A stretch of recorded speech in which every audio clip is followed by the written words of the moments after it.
आदरणीय धर्म प्रेमी सज्जनों, सादर नमस्ते। मैं जेठालाल विश्वकर्मा आप सभी का हार्दिक स्वागत करता हूँ। रामायण अयोध्या कांड सर्ग 71। महर्षि वाल्मीकि जी रामायण में कहते हैं कि तब चित्रकूट में पुरुषोत्तम श्री राम राजकुमार भरत से कहने लगे।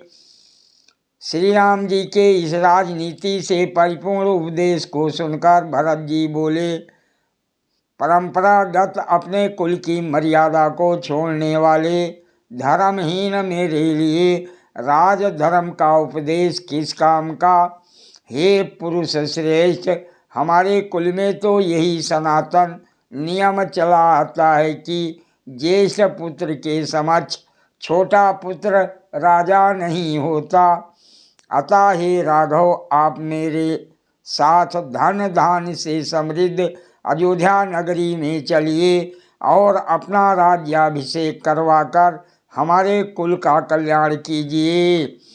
हे भाई, जब मैं कैकई देश अर्थात अपने ननिहाल में था और आप वन में चले आए थे, तब सज्जनों से प्रशंसित और अश्वमेध आदि यज्ञ करने वाले पिताजी स्वर्गवासी हो गए। सीता और लक्ष्मण सहित आपके अयोध्या छोड़ते ही महाराज दुख और शोक से संतप्त होकर स्वर्गवासी हो गए।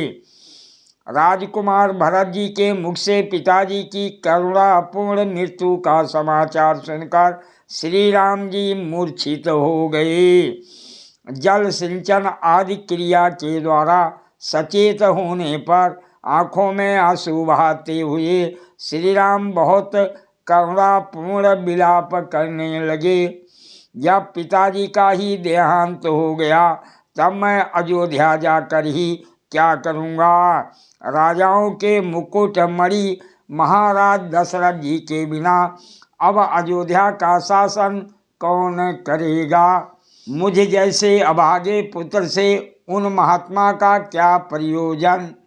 वह मेरे वियोगजन शोक से मृत्यु को प्राप्त हुए हैं और मैं उनका अंतिम संस्कार भी ना कर सका। हे निष्पाप राजकुमार भरत, तुम बहुत भाग्यशाली हो। तुमने और शत्रुघ्न ने पिताजी के संपूर्ण अंत्येष्टि कर्म तो कर लिए। शोक से व्याकुल श्री राम भरत से ऐसा कहकर फिर सीता की ओर मुख करके पूर्णिमा के चंद्रमा के सदृश मुख वाली सीता जी से बोले, हे सीते, तुम्हारे ससुर का देहांत हो गया।